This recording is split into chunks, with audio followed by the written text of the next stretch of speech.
Okay, so I just finished that movie, so I gotta talk about this movie.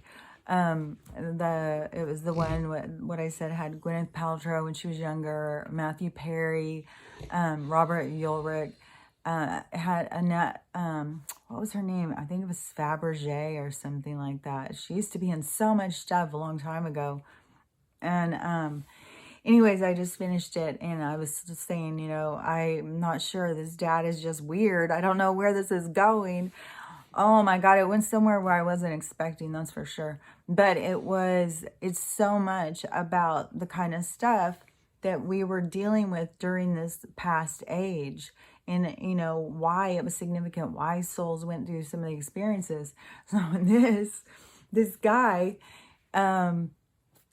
he was a lawyer, and he got the angina, so he got too scared to do anything, and so he wouldn't work anymore. And this is so common. So many criminals get formed out of people who we think are professional people because they know how to find the loopholes. They know what the loopholes are. The rest of us are down here struggling, trying to do what's right, and they're, catching us in traps all over the place. But the worst people know the system and they know how to play it. So when he didn't want to work anymore, his new idea was insurance fraud. And so this was so bizarre. So he's taking life insurance policies out on everybody. And it's kind of like, if you're not doing what's right, you better be careful because dad's got insurance on you. I mean, he'd say that. He used it as a threat. And, all of their husbands are getting killed. And it's kind of like, oh, who's getting married next? Hurry, get married before he's down to us. This guy's like desperate. And there was points where he seemed like he was just drugged out. He was doing pills and stuff. And, it was definitely big pharma back in the 60s and 70s created tons of drug addicts, and they only continued. The oxy, this whole epidemic that has gone on all came from them. They created it. So, with this one, this guy is killing people for insurance money because there's so much scams, and that has been something that has been like prolific throughout some of people's experiences. All of this different fraud is all based on this greed. Like people put money above other living beings, So this guy is, killing his family off. But we've seen this in other this isn't the only family that did that. I mean, there's recent ones, these TV dramas that show these experiences, but, they don't go into it from, the soul aspect. They do go into it just to entertain us with terror. I don't know, to keep us in a judgy state, to keep us edgy, like we're on the edge all the time. That's why there's anxiety disorders. They're just over the fucking roof. Everybody's got one. If you don't have anxiety, then you don't feel enough. So, I mean, we've got things really jacked up. People are on edge. But give me a Monster and a cup of coffee. So, we're doing a lot of this to ourselves. When we take more time to go in and mellow out and, tune in to our body signals, then we're a lot more mindful of our own behavior and what we're allowing into our mind, So, with this one, it was just like when I was watching it and, they're going out for a hunting accident. I was thinking, how many hunting accidents were there? There was a huge influx of hunting accidents, I'm telling you, during the, I swear, the 80s and 90s. I don't know what all the stats are, but I remember hunting accidents were in the news all the time. And then it is like, how many hunting accidents did people is like, oh, I really hate this guy. I want to kill him. So I'm going to be real nice to him, invite him out on a hunting trip, and then having a hunting accident. It's like, people figured out ways to get around the system. And, I mean, there was big cases where people were renting out rooms and got insurance policies and then killed the people living there. Like, people just focused on their own corruption and greed is constantly guiding them. This little dollar they've enslaved us with, a piece of paper. And people will, throw their mother in front of a bus for that little fucking piece of paper. And what they think, what they've sold us on what that means, But, I mean, they've got it all. They've got all the gold. And that's why they go and do all this stuff. Not because they have a bunch of pieces of paper. Oh, that's what we work for. They're going out and living their lives because they've hoarded all the real valuables. It's so funny. I mean, it's not funny, but really when you look at it, you gotta laugh. It's so ridiculous. But, we're breaking free from it. So that also gives it a little edge of joy. But, how many people there were who went, for the hunting accidents, the insurance corruption. I mean, you had moms killing kids for attention. You've got moms killing kids so they can get a new boyfriend. You got a judicial system that if you go in as a criminal, they'll freaking meet you out in the alley and hire you on the books. I mean, we've got this system that we've been fighting against our whole lives. And, we just didn't even really know what the enemy was. But those games have been playing out. And see, that's what I talk about. It isn't just this cabal, the masters of this place. It isn't just them. We played our parts. We came in and played these sickening, icky, yucky characters for each other, We've all played out these disgusting people that are so cringy to watch. You watch somebody who's just so like, oh, yeah, a little bit of money. It's like, oh, it's just so dirty and yucky. It makes you want to go take a bath or something, Those kinds of people are being so much, it's so cringy now to us. Like before we couldn't even recognize it because we were just so focused on our distraction. And the more that we're opening up to the world around us, the more that we really can tune in and feel like that energy and see, how disgusting it is and how much we don't want to be a part of it. But, like I've said about a zillion times, that's all part of, we have to see what we don't want. We have to see what wasn't working. So when we're creating this new world that we're going to be creating, it's going to be so much different. The way we educate our kids, the way that we take care of ourselves, the way we travel, what we do with our time, how we build community, how we find our own creative sides to ourselves, how we find ways to unify and socialize. It's like a whole new world is being made for us. And, and you get to play whatever role you want to play in it. Like there's so much potential for this new world. You just think about how much this corporate world was, made us rely on it. And it's, imploding on itself. It's the beast. It is the monster. That was all in it together. The same people who were poisoning us our food and, offering us more poison to take to help us with our anxiety and our depression that they're creating, they're all the same people.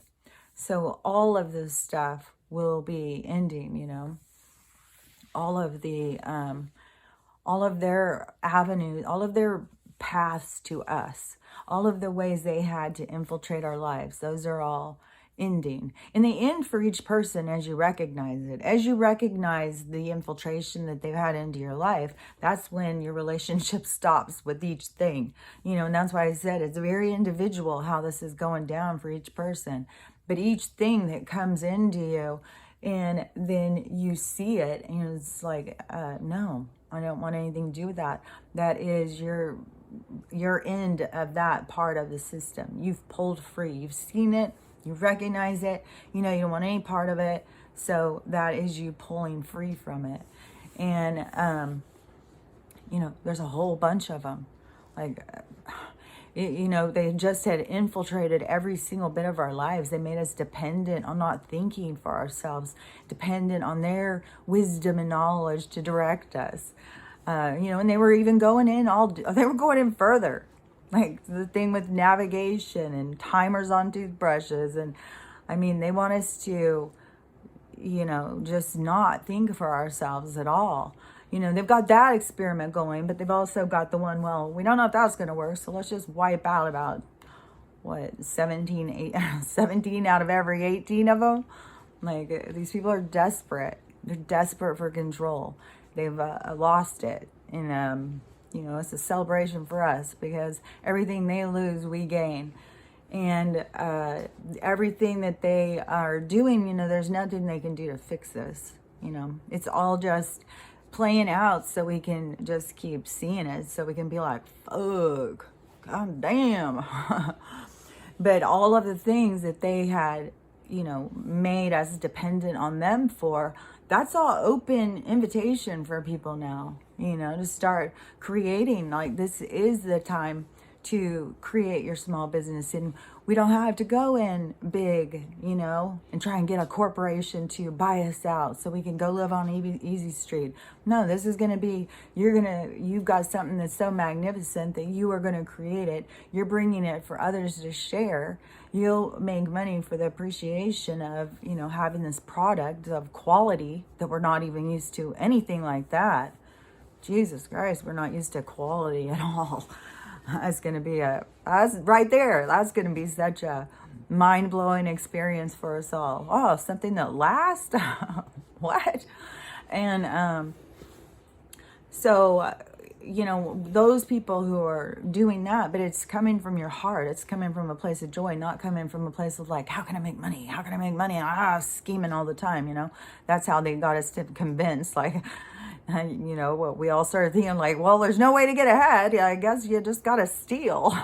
You know, they drove so many people to just crime and being criminals. And I don't know. It's just, those are things that our souls had to play out. Our souls had to see, you know, like, oh, it's a dead end. You know, if I'm a criminal or I'm killing people because I don't like them, it's just kind of an empty life. Just like in this guy, you know, he ends up in jail. But there was a part where it reminded me so much of my dad, because my dad, when I was a kid, you know, was around all, like, rich people. I was around a lot of people who were well off. You know, millionaires or whatever back then. So it was a lot, you know, well-off people in Dallas. And they come and be around. And I always thought, you know, all these people just seem so skeezy to me. Besides the fact, you know, that they're also, you know, like getting a little too close. Oh, this is your daughter? Like, creepy. And so I just thought, you know, money doesn't really make the man, that's for sure. And so I had a different outlook on money than a lot of other people who, you know, thought, oh, if you just get money, then you're all cool. I'm like, no, you're not. You're not at all. And, but, you know, I know that he had a lot of, like, criminal, I mean, those people, once they got up to a certain point, you know, it just brought out a criminal element in a lot of these people who got power and money and greed. You know, it was a part of the experience for souls to go through. But, you know, and it was a dead end street. And the part in the movie that reminded me with my dad, because my dad, he, you know, ended up losing everything. And alcohol just took over his life. He was in liver failure. You know, all his friends are dying because all his friends are a bunch of drunks. Because if you're a drunk, nobody's going to come and hang out with you unless they're drunk, because drunks are annoying as shit. So nobody wants to hang out with somebody who's drunk. So drunks end up hanging out with drunks because they're the only ones who can handle each other. The rest of us are just like, want to have normal conversations and don't want to be on an emotional roller coaster with the drunk. So,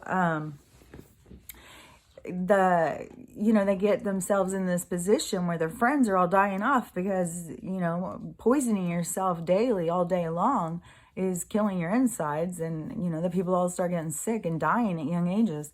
And there was a part of my dad, I mean, go from like this suit, like all fancy, and then here he is just like, oh my God, disheveled, crazy, like a homeless person, like crazy hair, and oh my gosh, he was just such a wreck. And there became a point where like he was on the run of different times where it seemed like, you know, no telling what he was involved with. I mean, he was living in crack houses at parts. He was getting beaten up and in the hospital. So, you know, it's such a skeezy life. It's always headed downhill when you start committing crimes and going against a moral code. You know, it's downward every time. And that's what we're going to witness right now on a grand scale. These people tried to really, you know, pull one over on us all. And maybe they did it for a while, but it's about to come in and bite them in the ass real hard. So, you know, being crooked in crime and stuff, like we all think, oh, well, if nobody's watching, you get away with it. No, it's not true.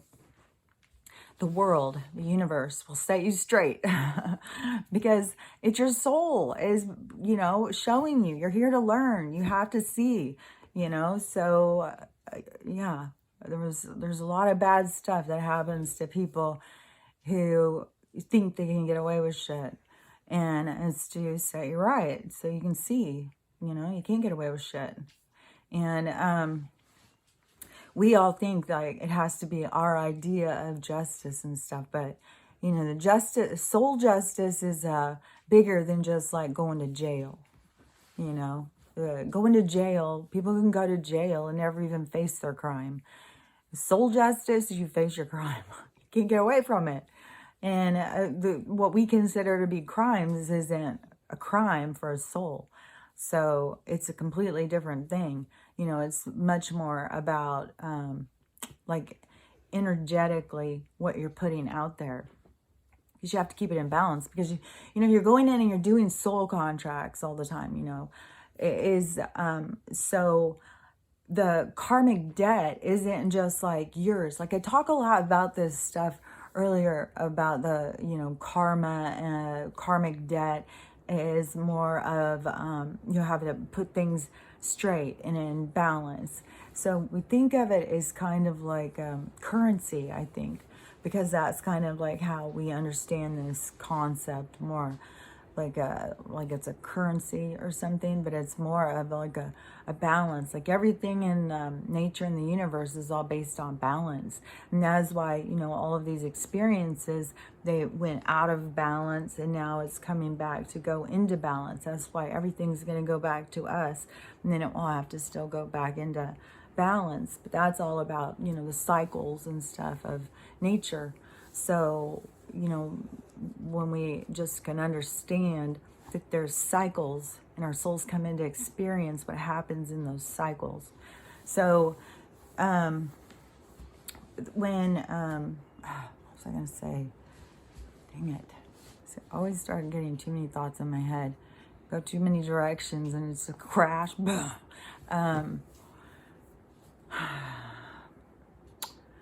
Well, anyways, and somebody was, my daughter was like, you can pause it and then start it again when you remember. But I tried and I couldn't figure it out, you know, but I'm definitely not tech savvy. And the editing thing, I mean, I can do it. If there starts to be a lot of people like, could you edit out every time you have to stop and think, then, you know, I can do that. I don't know. I'll see. Like, I wouldn't go and do it just like, oh, I got to just do everything that everybody wants me, because that is where we got to move away from, you know, trying to please everybody. We got to stay more of in our own self. And I can't make a promise that I don't know that I can keep. I mean, I can't even remember, you know, keep up with everything I think in one day. So, you know, in the editing, it is a lot more complicated, because you got to, I don't know, I have a harder time with it than maybe somebody who does it all the time. It's kind of a pain. But anyways, to me, I just kept thinking, well, it's just real and raw. It's not scripted. But I wanted to say something else about the wasn't about my dad and money, and but about power, about the changing with the ages. What was it? Oh my gosh, it's going to drive me crazy because I know I will turn it off and I'll go start doing something and then it will just come in. And it's always because you start trying to force something, you start blocking it. And that's why it's so much about quiet the mind. You got to quiet the mind, relax it, and then let the information come in. Then you can also start recognizing it more. You can hear it better if you are about the hearing it. Oh, another thing too, about when people come after they pass on or after they transition or whatever, they will also come in your dreams a lot. And if they come in your dreams, try and, think of it as a lucid dream. Just you're playing out something real. I mean, they're really there. You're not just coming up with this image and stuff. Like they tell us dreams are something that dreams aren't. Dreams are different than what they tell us, because dreams really are experiences. Dreams really are a place that you go to, and you really are going and having experiences. And not all of them are attached to this body. So your soul is outside of your body. I think most of the time while you're sleeping, because your brain goes into that relaxed state. You have rope to go out and do stuff. You don't have to just sit in there and wait while the body is regenerating. So the soul has shit to do, and souls that have passed will come and meet up in that realm, because it's a lot easier to communicate in that realm, to come into this three-dimensional. That's why we get born into it, because it is it's a lot harder, the density and stuff. And that's why we don't just see all these beings coming in and out of it. It is very much like you're supposed to focus on your experience in this density. You're supposed to be focused on what you're doing. It is a projection of you. So if you're not focused on it, you're not seeing yourself, because you're supposed to be looking at yourself. We all are so busy trying to fix everybody else and looking at everybody else and what their problems are, like, I'd much rather judge you than have to think about what I'm doing. But really, we need to be focused on ourselves and understand the projection that we're trying to see for ourselves, because that is what's going to help us grow. You sit there following somebody around all day long, barking orders at them, trying to help them grow, which will probably just piss them off. But if you did if they turned into your, magic person that you were designing them to be, then they've given up themselves of who they are, but you haven't gotten anything out of it. Like, where's your growth? You're so busy helping them grow. Where's your growth? So, it's like such a dead end street, and it's such a place to be in such frustration, the challenge to try and change somebody. You can't change somebody. Everybody is having their own experience, and they're going to be shown things in their own time, how they are supposed to play it out and understand it. So you can keep trying to tell somebody or show somebody or get them to understand something, but just like I've said before, it's like womp womp womp womp womp womp womp. Just like when I'd seen that freaking sign forever, let go, let God, let go, let God, and it just sounded like let go, let God, let go, let God. And then all of a sudden one day I was like, oh, let go, let God. I just relax and let it go. And it was just, you see what you need to see when you need to see it. And, you can sit there all day long trying to get somebody to see something. And you can't force anybody to see it. And then why are we wasting our time and energy when we need to be working on ourselves? So it's a distraction. It's a way that we can distract from our own healing by focusing on you and what you need to do. Well, if you did this, if you did that. And really, we're stunting them because they need to develop into their own selves, not who we think they should be. How many of us do we need? Because I think that so many people, they don't know how to fix themselves. So they are just like vicariously fixing, if I fix everybody else, maybe I'll be fixed. But really it is, no, we need to not focus in every situation what someone else is doing. We need to look at ourselves. Like, what did I do in this situation? How did I feel in this situation? What was my motivation? What was my intent? Like, really look at yourself. Like, was I trying to be a dick to them on purpose? Did I have unresolved feelings? Why did I have unresolved feelings?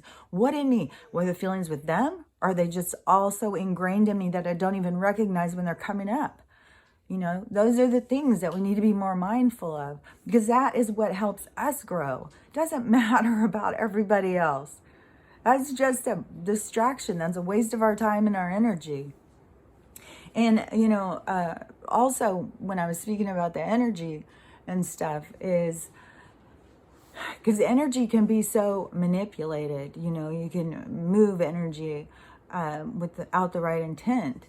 And when you are manipulating energy, see, then you are going against other people's free will. So you can't, there's like laws and rules, and that's why it's important for people to start learning these, because we're moving into a period where these laws and rules will apply to our regular life. And it crossed my head when I was talking, the other thing I was going to say. The rules and the laws. Drives me so crazy. Well, when you, I feel like I'm just going blank. Hold on just a second. Let me try and figure out what I was talking about. When you go into the, was it about soul contracts? And, oh gosh, I'm just going blank. Don't want to stop and then come back 2 seconds later to finish a damn sentence. Let me see if I can just wrap it up. Maybe I'll say, well, anyways, as, you know, for the different experiences and for the different souls and everything that is going on, is everybody's own experience that's going. So it doesn't do any good to go in and try and help other people so that you can help them to grow, because really you're just causing more conflict. And because we each need to give each other the respect that we know what we need to be doing. And we're all understanding things at our own kind of pace. But these, all of these gifts and this new way that we're developing is going to be such a part of our future life. But, you know, it's all still part of the transition, but it's all this development, you know, and seeing it. And there's just so much that we've always been looking at the wrong things and being misguided and stuff. And it keeps this thought like keeps coming around the door or coming around the corner. It's like, just tell me what it is. Anyways, I'll probably just go. I feel like I'm just struggling to death. If it really comes back to me and I feel this absolute need that I have to go in and finish talking about it, there's just so many things that I talk about and then I don't say the whole thing. But I don't want to just do it by a script and, you know, like write everything down and then read what I wanted to say, because I think that would be in the book more. This is more of, you know, just me kind of trying to explain, you know, kind of how I see it. Because I think sometimes it helps us trigger our own inner knowing, so that we, it's like we remember then ways to understand things. I swear, so much of the stuff is in our inner knowing. It's in our imprint. And then we hear certain things and it just reminds us. And then we just go, oh, I remember that now. I think I was talking about the dreams and the astral world and stuff. And yeah, when you're going, you are, you're not just in your body, you're really going into other experiences, but it is all about where you focus your energy at, or focus your conscious, where your focus is, where your awareness is, what the experience you're focused on, you know. Because when I was leaving my body, like in high school and stuff, and going, like I'd be sitting in class, and I think it would be like the teachers talking, and it put me in kind of in a meditative kind of way or something. And I would just go, I don't know. I don't even know what I look like when I'm sitting there. I could have just been sitting there, like, look like I was in a trance. I don't even know if I was blinking. But all I know is I would go to other places, and I would be in other, like other lives. I would be living some other kind of existence during these times. And it was very real. It wasn't like I was just jumping around, going to all these different ones. It would be like I was somewhere else. And it was always shocking to come back. And that is what all of these different experiences are all about. You know, our dream, you know, it's as real for our consciousness as this is here. So when your people come and visit you in the dream, if you are aware of that, if you go into the dream, you can ask for them too. You can, when you go to bed at night, you could say, hey, you know, blah, blah, blah, please come see me in my dreams tonight. And when they come, you know, if you have the awareness, if you can do the lucid dreaming, if you can be aware in your dreams and make it do what you want to do, then you can have a real conversation with them, you know, from the heart of things you wanted to say or whatever. But they'll still know how you feel, even if you don't do it in a dream or whatever. Just putting it out there, they know. Because we really are super connected energetically. Oh, and that was the other thing too, is when people die. Okay, so with the karma thing. So when I was talking about it in older ones, it is so much more about you put stuff out of balance, and then you cross over and you see the effects. There's certain things that we have the drive to put back into balance, but there's certain things that are out of balance that we have to go in, and we have like a lot of lives have to put it back in balance. And that's why so many people during this time are doing a lot of ancestral work, and they have a lot of ancestors around them, whether they have an awareness of it or not. But there is a lot of ancestors around us all that are trying to put things into balance, into alignment of where they were in their lives, and certain things that they did that pulled things out of balance, maybe for our each family line or whatever. But we're all really connected. Like, we all are born as each other's relatives. We all have connection. That's what I was saying. Some people are sitting there fighting, and they're so mad at somebody. And, you know, it's really like a great grandparent, you know, when we start really understanding this, you know, reincarnation and how this, you know, soul school works, then you start seeing, you know, you're interacting with people that you really care about, you know, that they are just coming in playing other roles all the time. You know, it's a big old fucking Shakespearean play. So anyways, I think that was what I was trying to get back to, was about the karma thing, because that's the whole thing that a lot of people try and understand about karma, and it all has to do with balance. It isn't like a currency, like, well, if I do this, then I'm going to owe this. If I do that, I'm going to owe that. It is more of putting things out of alignment, putting things out of balance. And so, yeah, if you come into this life and you are just rotten, you know, stealing, and you know, just like what I was talking about before in this past life, where I think I am cleaning up some stuff in this one.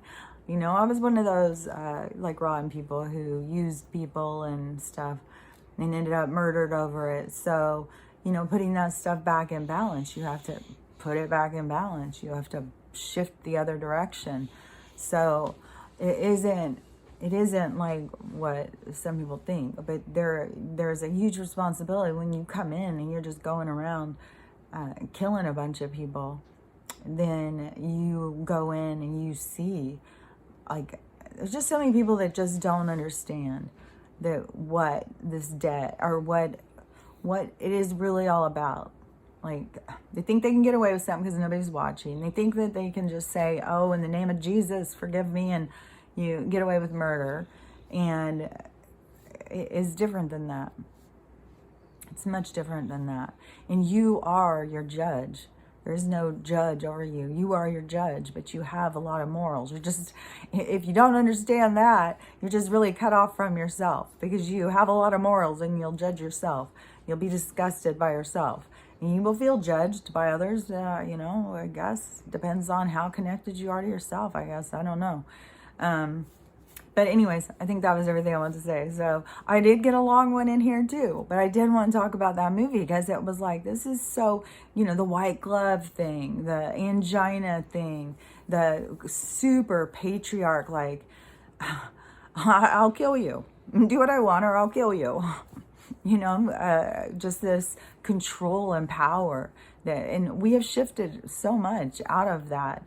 And we are making huge, huge shifts as beings, as mankind. And we are growing and we are evolving in such significant, rapid ways. And it's super exciting. So don't let them pull you back to the past. A lot of it's kind of something that we want to hold on to pain, and we will sit there and, just keep going over and over and over it. Like we can change it. If you go in mindfully and change it, go in and play it out in the way you want it played out instead of how it played out. Most people don't do that. They just go in and go over and over and over and over it. And they'd rather sit and think about, like, oh my God, why didn't I do this? Oh, why didn't I say this? Oh, why didn't I do that? Just beating themselves up. Just go in and rescue your damn self. Play it out. Go in and just play it out the way you want it. Rescue yourself. Change the outcome. Release the pain and suffering. Forgive the offender. Understand that you're probably real good friends in the soul world. They're just trying to, and that is why it isn't about us going in and telling each other. It's because we're playing it out. We're actually playing it out. We don't need to tell each other anything. We're showing each other. We are playing our roles. That's how we learn. So anyways, I will go find something else to watch. I'm going to go get water today. I'm going to go to the post office and send a painting, and then I'm going to go get some water. It's so cold. It's supposed to be sunny today, supposedly. The sun somewhere out yonder, out there, out in the distance. Oh, yeah, I see that sun. It's funny. It just stays in the sunset. Just moves across in sunset. So bizarre. Okay, so life out here in the Pacific Northwest in this crazy town. So have a great day, and I will talk to you later. Bye.